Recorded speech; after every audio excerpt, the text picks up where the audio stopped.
how to set calendar notification alert to short or long sound on Samsung Galaxy S25 series.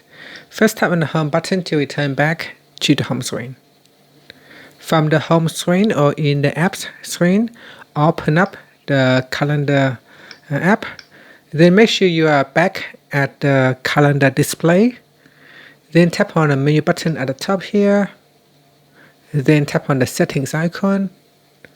Next, we scroll down and tap on alert type.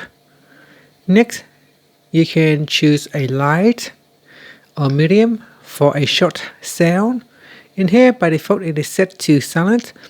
So you can go down and choose alert for short sound and then choose a sound.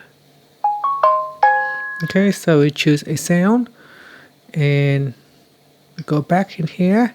If you want a strong sound or a long sound, you select strong. Then we go down to long sound. In here, you select a sound that you want to use. And that's it. Finally, you can tap on the home button to return back to the home screen.